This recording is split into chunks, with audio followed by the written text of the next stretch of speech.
corrections. Donc, il nous reste encore une bonne demi-heure, on va dire, pour corriger vos travaux. Donc, ce qu'on avait dit, c'est qu'on prenait des exemples concrets et qu'on allait travailler dessus.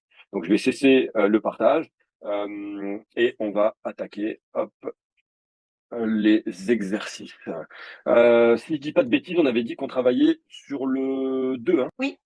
Allez, génial. Merci, Sarah.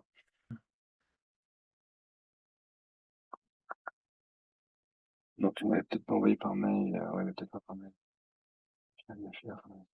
Oui, absolument. J'avais pas vu le message, Léo. Mais oui, via les FIA, généralement, on est sur de l'investissement, comme on l'a abordé tout à l'heure. Oui, on a bien vu.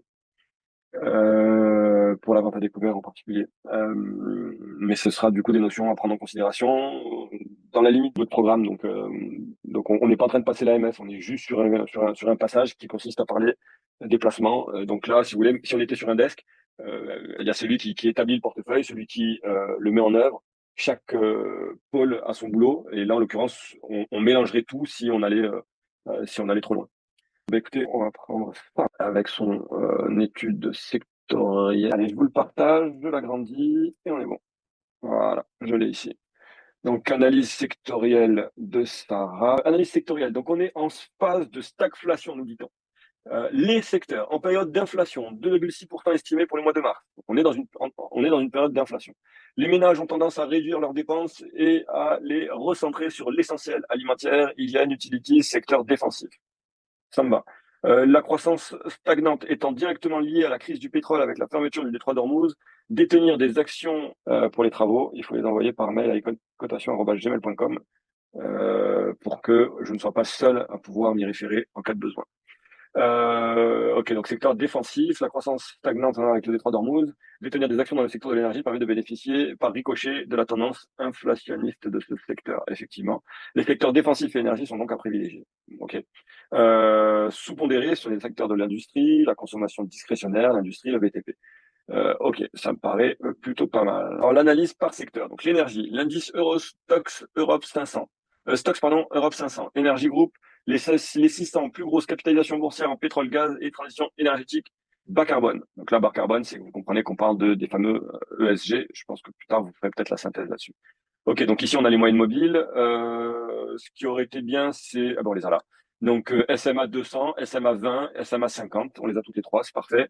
Donc de ça, qu'est-ce qu'on va en faire? Merci Léo, on les reprendra tout à l'heure du coup pour le boulot. Donc ça c'est parfait. Alors après, il y a ce qu'on va en dire. En hebdomadaire, la tendance de fond est plutôt haussière. MM20 haussière, et ce qu'il faut rappeler, c'est que les cours sont au-dessus. Et l'indice 286 évolue très au-dessus de la MM200 à 194,74 points et de la MM50 avec 259,25 qui vient tester la MM20, ce qui annonce une nouvelle jambe haussière. Ok, ça me paraît pas mal, puisque du coup, on considérerait que la MM20 sert d'une certaine façon de support. On vient tester le support et éventuellement rebondir dessus pour repartir à la hausse. Ok. Recommandation. Oui, j'ai pas compris. Ça rebondit dessus. Oui, oui, ce qui est le cas. Alors, n'oubliez pas qu'on le sait que lorsque on aura eu un haut plus haut. Bon, après ça c'est nos techniques à nous, mais lorsqu'on aura eu un haut plus haut ici qui viendra valider que ce bas-là est bien le bas plus bas. Ok, donc ok, très bien. L'indice Nasdaq Developed Europe Utilities Price Index regroupe une quarantaine de sociétés européennes dans l'énergie, la transition énergétique et le renouvellement. Donc là, pareil, effectivement, ça vient corroborer l'analyse. En journalier, l'indice rebondit depuis ce début d'année sur la MM50 et évolue au-dessus de la MM20, 200, pardon, sur une tendance haussière depuis la mi-septembre. Ok, c'est très propre, c'est clean, ce qu'il faut. En journalier, ok, donc ça on l'a vu. Ensuite, en hebdomadaire, la tendance est baissière depuis début 2021, inférieure à la MM200, mais l'indice évolue au-dessus de la MM20 et 50 avec des MM20 et 50 avec un Golden Cross. C'est très bien, très bien. Là, pour le coup, on précise avec la parenthèse qui vient expliquer ce que c'est. Et des moyennes mobiles plutôt croissantes. Un signal d'achat serait une cassure de la résistance. C'est ce qu'on a vu tout à l'heure. C'est parfait. Alimentaire, l'indice Eurostoxx Europe 600 Food and Beverage regroupe 600 sociétés du secteur agroalimentaire. Donc là, par contre, c'est pas la même. L'indice teste le support à 59, à 594, à 593 et est très inférieur à la MM20, la MM50 et même la MM200, ce qui montre une tendance de plutôt baissière. Ok, tendance et inversion de tendance. L'indice a décroché à la suite du démarrage du conflit au Moyen-Orient depuis la loi du Dow Jones, la loi du Dow est respectée, pardon, avec les hauts plus hauts, les bas plus bas, ok, et ne montre pas de signaux d'inversion de tendance. Parfait. Un signal d'achat serait un retour de l'indice au-dessus de ses moyennes mobiles, effectivement, pour devenir acheteur. La santé avec Euronext Europe 600 Healthcare, Price Index regroupe les sociétés du secteur de la santé. Donc là, on est vraiment sur de l'analyse indicielle, donc ça c'est parfait. Secteur de la santé est venu casser le support en 2022 pour aller celui de 2020. L'indice évolue sous les MM20 et MM50 et MM200. Observation du top fin juin 2024 avec une tendance de fond baissière. Le Death Cross de mi-février entre MM20 et MM50 confirme ce mouvement. Ok. Ça a l'air pas mal. Un signal d'achat serait le retour. Non, non, ok, donc là, je pense qu'on est pas mal. Et les recommandations. Énergie, recommandation à l'achat. Utilities à surveiller, pas de prise de position tant que la résistance terrain n'est pas cassée. Alimentaire, pareil, surveillance en dessous des moyennes mobiles. Ça me paraît plutôt pas mal. Ah bah c'est bon, on a fait le tour. Donc là, effectivement, on est sur une analyse pardon, purement sectorielle. Et si je reprends l'énoncé de l'exercice qui est ici, l'économie européenne sort d'une récession et entre en phase de reprise. Donc là, en clair, on est parti sur la situation actuelle. Quel secteur recommanderiez-vous de surpondérer? Quel secteur recommanderiez-vous de sous-pondérer? Là, pour le coup, la sous-pondération, je suis moins certain, Sarah. Quel impact... Attendez, non, mais je vous dis une bêtise en plus, que c'est sur Zéphirin qu'on a travaillé. Alors moi, Moi, j'ai c'est- Oui, je vous écoute. le fait qu'on travaille sur Zéphirin, je ne sais plus si c'était cette fois-ci ou la fois d'avant, vous aviez évoqué le fait que Zéphirin, lui, c'était plutôt un profil tranquille, et pour le coup, il fallait des investissements long terme, comme si on n'allait pas faire de mouvement, avec une croissance qui passait à travers les cycles. Est-ce que j'ai mal interprété? Non, non, non, parce que là, à ce stade, dans l'analyse, quand on reprend du coup le module 2, c'est mener une analyse sectorielle. On n'est pas encore dans l'investissement. C'est le module 3 qui va commencer les investissements. Et encore, il est dans l'analyse, le module 3. Il analyse les actions. Module 4, il analyse les obligations. Module 5, il est où? Je reprends, pardon. Donc, module 1, macroéconomie et restitution. Module 2, analyse sectorielle. Module 3, portefeuille d'actions. Module 4, portefeuille d'obligations. Module 5, comment suivre les marchés et la gestion du portefeuille. Et module 6, déontologie et conseil client. Donc, en fait, là, on n'en est que à l'analyse sectorielle. On fait l'analyse des secteurs. Et une fois que l'analyse des secteurs est faite, on va regarder ce qui se passe à l'intérieur de ces secteurs pour intervenir.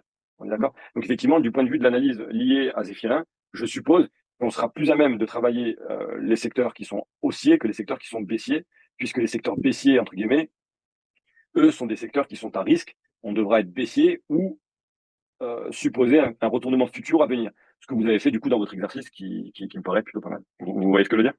Oui. Ok. Donc là, pour le mois, non, là, c'est bien. Maintenant, il faudrait rentrer dans le détail de ce qui serait attendu. Mais en tout cas, voilà, ça peut vous permettre déjà aux autres élèves de se donner une idée de ce que Sarah a fait. Et on va aller un peu plus loin maintenant sur les travaux des élèves. On va prendre celui de Léo. Hop, je vais vous le partager tout de suite. Hop, hop là, on est dessus. Allez, analyse macroéconomique et sectorielle globalement. Quand on regarde les derniers indicateurs macroéconomiques, on voit que l'économie française est clairement en train de ralentir, mais qu'elle commence aussi à se stabiliser petit à petit. La croissance du PIB au troisième trimestre. Donc là, on reprend des informations chiffrées. Ah, autant pour moi, on est sur macro là. Je me disais, mince, on a raté quelque chose.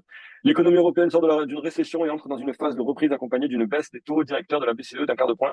Ce contexte marque un tournant. On passe dans un environnement restrictif à un environnement plus favorable à la croissance et aux actifs risqués à risque. Risqués à risque, parce que, ouais, enfin, secteur à surpondérer, ah, voilà, c'est nickel, on est en plein dedans, parce que du coup, on a demandé les secteurs à surpondérer, les secteurs à sous-pondérer, qui seraient sous-pondérés. Les secteurs à sous-pondérer, donc dans une phase de reprise, les secteurs cycliques sont généralement les plus performants. Il s'agit notamment de l'indice de la consommation discrétionnaire automobile luxe. Ces secteurs bénéficient directement du redémarrage de l'activité économique et de la hausse progressive de la demande, graphique mensuel du CAC 40. C'est un indice. Il ne reprend pas que le luxe, pour le coup, cet indice, mais c'est un indice. Il aurait fallu travailler des indices plutôt liés à ce qu'on disait ici, les secteurs cycliques. On parle des secteurs cycliques, donc il faut aborder les types de secteurs considérés comme cycliques et faire une analyse sur des indices en lien avec ces secteurs cycliques. Le secteur technologique est également à privilégier. La baisse des taux réduit le coût du capital, ce qui soutient les valorisations des entreprises à forte croissance, de croissance. Ok, graphique LVMH, oui, pourquoi pas. Mais encore une fois, là, on est vraiment sur du sectoriel. Donc on rappelle, il lui fallu rappeler ici qu'LVMH, c'est le secteur du luxe. Et je pense qu'on va trop vite là. Je pense que, comme l'a fait Sarah, on aurait dû travailler d'abord les secteurs avant de travailler les actions. Les actions, c'est le module 3. Vous vous souvenez? Donc là, on va un peu trop vite. Enfin, les secteurs immobiliers devient attractif. La baisse des taux facilite l'accès au crédit, améliore la solvabilité des agents économiques et soutient les prix des actifs immobiliers. Ok, sachant que sur l'immobilier, on est dans une phase de crise certaine. Donc c'est une bonne nouvelle. Et je pense que si on veut donner une information sur les actifs immobiliers, on peut ne pas se contenter, on aurait pu aller plus loin en donnant des chiffres là aussi et en donnant des graphiques qui montrent, par exemple, le secteur immobilier au niveau européen, le secteur immobilier au niveau national, et les reprises qui peuvent y être liées, puisque c'est le BTP, c'est ce genre de choses. Secteurs à sous-pondérer ou qui seraient sous-pondérés, parce que là, ce qu'on dit, c'est quels sont les secteurs qui seraient surpondérés et quels seraient les secteurs qui seraient sous-pondérés. Excusez-moi, Wissam. Oui. J'ai une question par rapport au devoir de Léo, là, du coup. Je vois qu'il parle de relancer, enfin de reprise, grosso modo, avec une baisse des taux et tout. Moi, ce que j'avais vu dans mes recherches, du coup, c'était plutôt l'inverse, c'est qu'à cause de l'inflation, des prix de l'énergie, etc., la BCE, elle va avoir du mal à baisser À les taux. maintenir la baisse des taux, oui. Tout à fait. On peut avoir, du coup, il y a pas vraiment de bonne réponse, en fait. Au final, on va pas être évalué Non, sur moi la je pense qu'on responsabilité, sera etc. plus évalué sur l'information qu'on a communiquée, sachant qu'on Ok. peut être dans une dynamique fictive, encore une fois. Donc je Ouais. pense qu'on va plus être évalué sur la façon dont vous déroulez le programme, le Ouais. process, plutôt que ce que vous en tireriez de ce process. Ok, ça roule. Ok, je pense. Mais on verra, essayer d'être parfois plus précis dans l'information. Ok. Ok, ensuite on a donc les secteurs sous-pondérés. Donc secteurs défensifs, sous-pondérés, ça veut dire qu'ils sont susceptibles de repartir à la hausse puisqu'on les a sous-pondérés. La santé, services aux collectivités agroalimentaires, ok, sont à sous-pondérés. Ils sont généralement privilégiés en période de ralentissement économique, mais deviennent moins attractifs lors de la croissance, lorsque la croissance repart et que les investisseurs recherchent davantage de rendement. Ça, c'est effectivement le cas. Et donc, à sous-pondéré, dans ce cas-là, je comprends, c'est-à-dire qu'on devrait moins les travailler. Quel secteur recommanderiez-vous de sous-pondéré? Vous avez raison. Non, non, c'est bon, on est bon.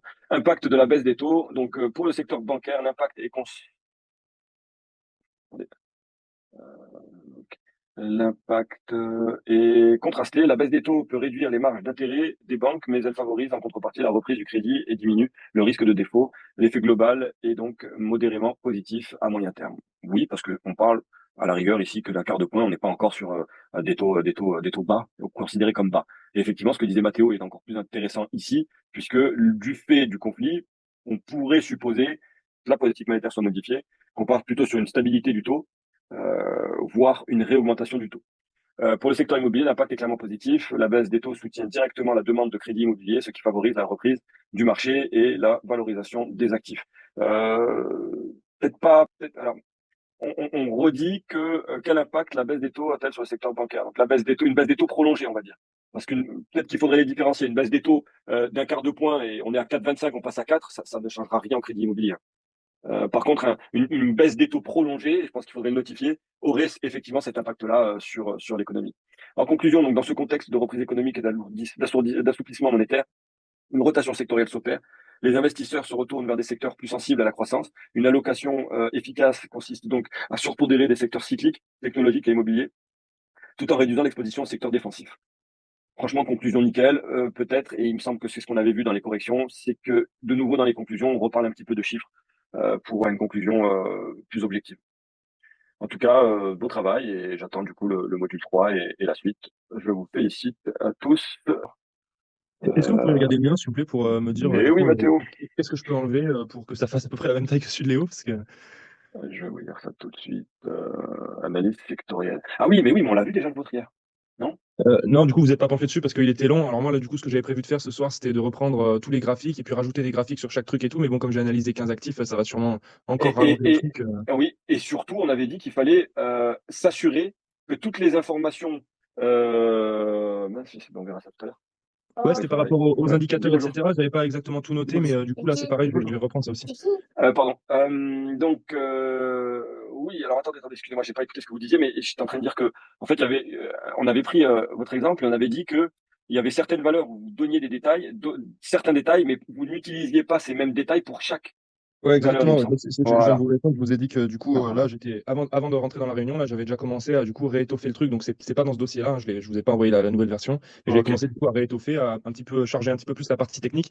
Le souci, du coup, c'est que encore une fois, ça va rallonger à mort, quoi. Ouais, ouais, ouais. Bon, après, dans l'absolu, je suis pas certain que ce soit problématique, mais voyez, là, on vous dit l'économie européenne sort d'une récession, donc ça c'est acté. On parle pas de la situation actuelle, on vous parle de l'exercice ici. Donc l'économie européenne sort d'une récession et entre en phase de reprise. Les taux directeurs de la BCE viennent d'être abaissés à 0,25. Effectivement, ce que je vous disais, donc ici pour le marché de l'immobilier, il faut préciser que si la politique monétaire, pour Léo, était annoncée comme étant dans une phase de baisse prolongée, alors effectivement, on aurait un secteur immobilier qui reprendrait des couleurs. Pour rappel, cet exercice-là, ce n'est pas Zéphirin, hein.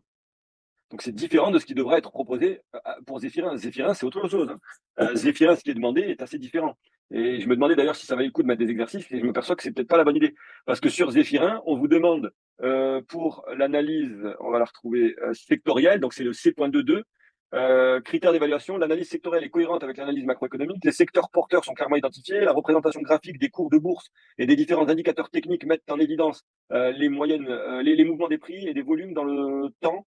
Par exemple, pour le secteur immobilier, le nombre de permis de construire mis en chantier de logement et l'évolution du prix. Je vais vous le partager tout de suite, ce document, parce qu'en réalité, je pense que c'était plutôt lui qu'il fallait que je vous donne. Mais vous voyez, c'est assez différent là ce qu'on vous demande sur Zéphirin par rapport à. Alors Léo, là, du coup, nous, ce qu'on essaye de faire là, c'est de préparer Zéphirin jour après jour. Mais du coup, là, ce qui a été fait, c'est qu'on a repris l'exercice du cours, du manuel de cours, et on l'a fait en fonction on a répondu aux questions par rapport à l'économie actuelle. Non, ça c'est faux. Parce qu'en en fait, on est hors sujet complet. Nous, ce qu'on veut, c'est avancer sur le dossier. Et là, en l'occurrence, les questions du critère 2, réaliser une analyse sectorielle, c'est critère évalué, l'analyse sectorielle est cohérente avec l'analyse macroéconomique qui a été faite avant. Les secteurs porteurs sont clairement identifiés. Donc là, on ne parle pas des secteurs sous-pondérés. Et la représentation graphique des cours de bourse, des différents indicateurs techniques moyens mettant en évidence les mouvements des prix et des volumes dans le temps.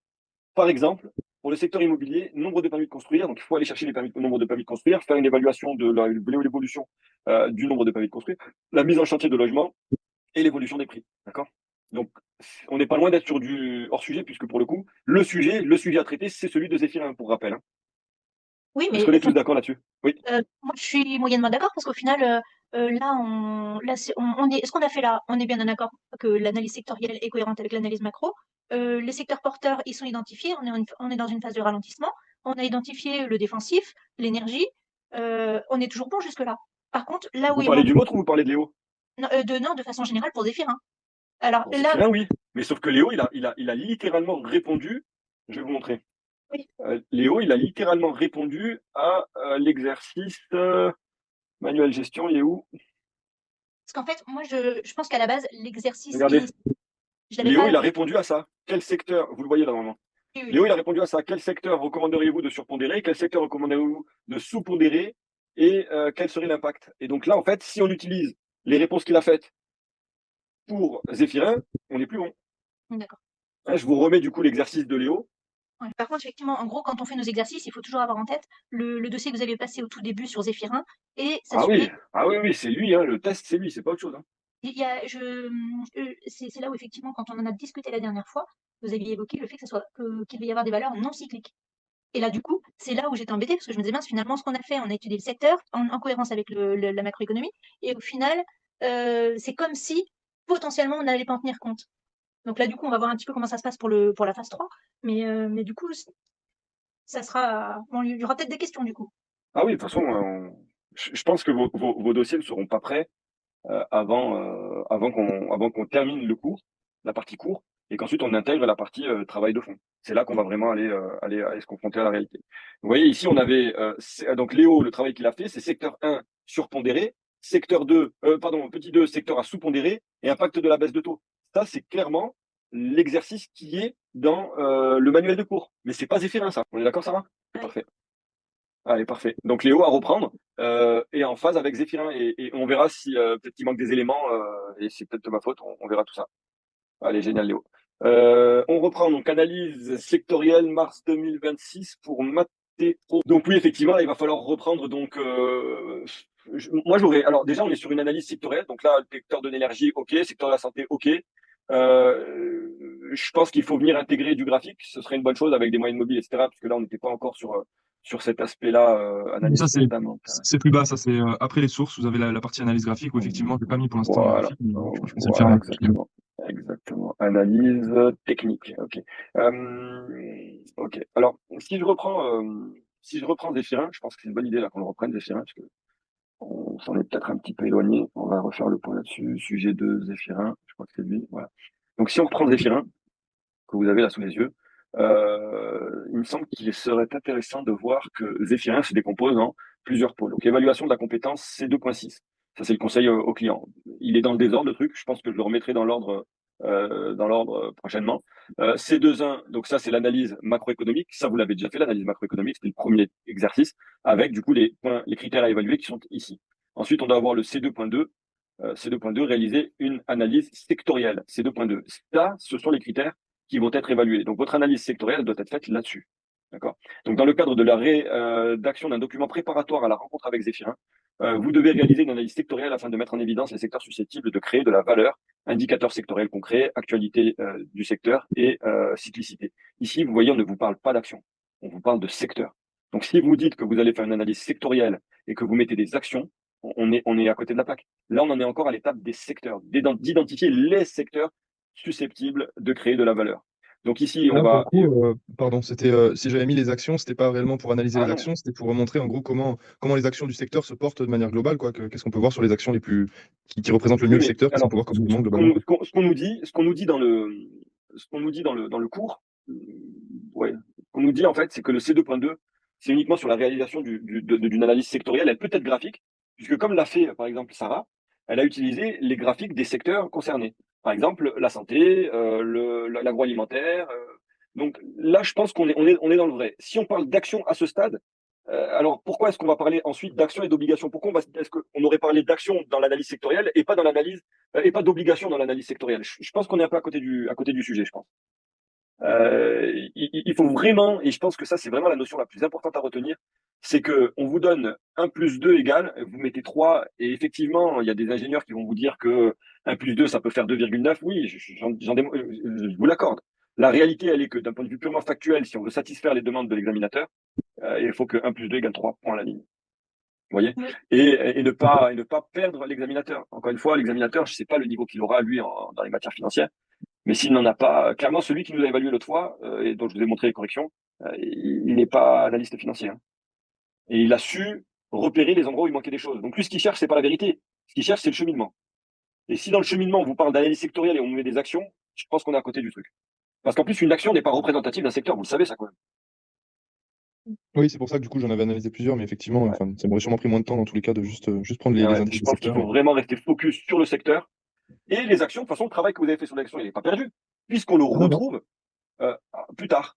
Donc là, par Par exemple, contre, l'évaluation de la compétence C2.3 et C2.4. j'avais Sélectionner un les petit différents souci. titres à inclure dans le portefeuille d'actions et sélectionner les obligations. Donc ça, du coup, vous voyez, les actions que vous avez déjà travaillées, on va les réutiliser. Et aussi, il faudra ajouter les obligations, parce que là, pour le coup, on travaillera sur les deux sujets. Ouais. Ok. J'avais un petit souci par contre par rapport à l'indice quand je faisais mon analyse graphique, c'est que sur les indices sectoriels, du coup, j'avais pas les données de volume sur ProRealTime, elles étaient à zéro en fait. Parce que c'est un indicateur, il n'est pas tradé, en fait. Vous voyez ce que je Ok, veux ouais. dire? Ouais, mais du coup, c'est problématique ça ou pas? Parce qu'il parle clairement de volume dans le temps, etc. Donc ça, du coup, j'en ai parlé pour les Non, actions, mais j'ai pas pu en parler pour les non, indices. par contre, alors, on peut parler de volume dans le temps, ça je vous l'accorde, mais on peut mettre un texte qui illustre le volume dans le temps si graphiquement on n'y arrive pas. Vous voyez Oui, ce mais que je le veux dire? volume dans le temps, je veux dire, si j'ai pas les données, je peux pas l'inventer, quoi. Oh, encore une fois, si. Si. Si, on voit une augmentation des volumes qui corrobore la hausse du cours. Si, on peut. Ou on peut aussi travailler. Donc, si on cherche pour tous ces indices, vous n'aviez pas les volumes? Alors moi, du coup, j'ai utilisé les indices stock Europe, oil and gas 600, là, ce genre de choses, pour chaque secteur, du coup. Et j'avais pas les volumes. Par contre, pour les Non, actions, je mais les vous avais, les donc aurez j'ai pas sur utilisé cet les volumes indicateur. d'actions. Vous les aurez par contre sur, par exemple, le Brent. Ouais, Donc là, effectivement, vous pouvez aller chercher l'indice du Brent, l'indice du Brent et l'indice du gaz qui vont illustrer cette fois les volumes. d'accord, ok. Ok, ça roule. Allez, Sam, parfait. Oui, c'est Arthur. Du bonjour Arthur, coup, comment ça va? du coup, j'ai fait la même chose, sauf que voilà, j'ai choisi trois actions et j'ai travaillé trois actions, quoi. Enfin, Ouais, bon, après, identifié c'est le pas grave, secteur, hein, parce que, j'ai encore une fois, identifié le secteur et puis voilà, j'ai choisi trois actions dans le secteur. c'est pas grave, parce que de toute manière, les secteurs qu'on va aborder en C2.2 sont les secteurs dont on travaillera les actions en C2.3. Donc au final, c'est pas grave, vous aurez juste avancé sur le travail à venir. Mais là, ce travail sur l'analyse sectorielle, elle porte son nom, c'est du secteur. Et quand on parle de l'analyse sectorielle, on doit travailler sur les secteurs. Et vous voyez, ici, on vous donne aucunement d'exemple d'action ou d'identification d'action. Par contre, dans le C2.3 et C2.4, sélectionnez ici les différents titres à inclure dans le portefeuille d'action et sélectionnez les obligations, pareil, à inclure. Ce qui signifie qu'en fait, on a déterminé le secteur. Maintenant, graphiquement, on va identifier dans ces secteurs les entreprises qui sont en phase avec l'analyse sectorielle et l'analyse graphique, et on va les introduire dans le portefeuille en donnant quelques indications qui sont par exemple ici. Okay, tout ce qui est là. Et ce qui va être évalué ici, regardez, c'est pas compliqué, hein, le portefeuille, donc les produits d'investissement proposés par le candidat respectent le profil de risque du client. Donc si on est sur quelque chose de risqué, je pense qu'on sera pas bon. Il me semble que Zéphirin, ce n'était pas le cas. Les recommandations d'investissement proposées respectent les normes déontologiques et du cadre légal applicable aux intermédiaires financiers définis par la réglementation AMF, ACPR, ESMA, etc. Si vous cherchez des indications sur AMF, ACPR, ESMA, tout est dans le blog. Encore une fois, on a préparé le sujet, on fait les articles qu'il y a avec, vous pouvez rien rater. Et ensuite, les titres en action. Le choix des sociétés s'appuie sur une étude de données quantitatives et qualitatives, informations économiques, financières, environnementales, réglementaires et politiques. Donc, là, voilà, il faut vraiment s'en tenir à ces critères-là pour établir cette analyse-là. On n'a pas encore travaillé le module 3 et le module 4. D'ailleurs, je pense qu'on les fera ensemble, peut-être jeudi. Enfin oui, sûrement jeudi, comme ça vous aurez un long week-end derrière pour les travailler. Donc voilà. Donc je pense que il faut vraiment prenez le coup de faire le plus court possible, le plus efficace possible. Je pense que c'est plus pertinent que d'en faire beaucoup et finalement de noyer le travail. Imaginez, je donne un exemple, vous faites un bon travail, votre examinateur il lit votre travail et il rate certaines étapes de votre travail parce que dans sa lecture il va lire ça de manière assez bâclée certainement, puisqu'il va se taper tous vos travaux. Et le risque, c'est que si c'est pas assez concis, il puisse passer à côté d'un certain nombre d'informations. Ce serait vraiment dommage, vraiment dommage, vous voyez par exemple. Donc ça, malheureusement, je pense que ça fait partie du travail qu'il va falloir mettre en œuvre. Écoutez, je pense qu'on a fait le tour. Si on reprend le travail du coup de Mathéo juste avant de se quitter, histoire de revoir ce qui a été fait. Donc l'analyse technique, on l'a déjà vu. Et vous voyez, d'ailleurs, le terme d'analyse technique, il est pas propre. Il est pas bon. Parce que ce qu'on vous demande en C1, en C2, en C2.1, réaliser une analyse macroéconomique. En C2.2, réaliser une analyse sectorielle. Donc on doit commencer par analyse sectorielle en fait. Je l'ai mis en haut, analyse. Ah non, putain, je l'ai pas mis. Mais non. Ah Là, si, il y a analyse marqué sectorielle. analyse Ouais. sectorielle, mais vous commencez par analyse fondamentale. C'est en deux parties, quoi, analyse sectorielle. Donc d'abord, au niveau du secteur, on a fait l'analyse fondamentale, puis ensuite on fait l'analyse chartiste, analyse technique. Ok. Et ce qu'on nous disait ici, c'est l'analyse sectorielle est cohérente avec l'analyse macroéconomique.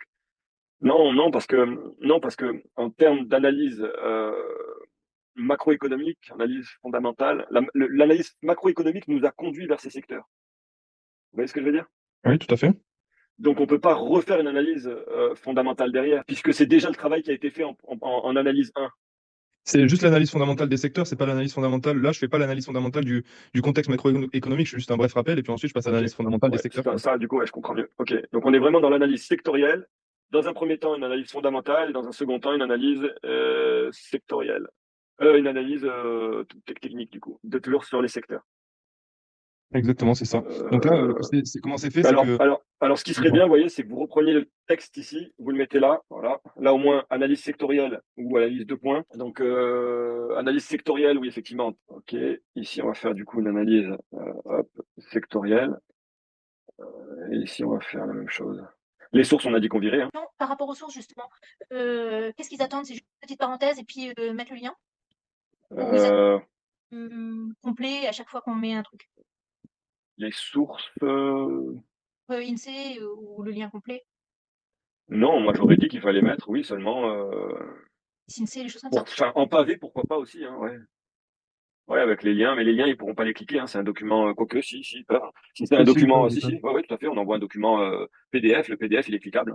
Si, moi, ça me va, ouais. Oui, j'allais vous dire, j'aurais préféré les avoir dans le texte, mais en réalité, non, pourquoi pas comme ça. Carnet de commande Airbus, non, ça me paraît. Puis là, pour le coup, en plus, vous êtes mouillé quand vous êtes allé les chercher les infos, donc. Non, après, franchement, Mathéo, je vous devez me trouver critique. Honnêtement, vous avez fait un super travail. Ce qui me fait peur, c'est que ce soit trop bien fait, quoi. Et que même, enfin, ouais, que ce soit trop bien fait et que ce soit pas à la portée de ceux qui vont le lire, quoi. Ça m'embêterait, ça.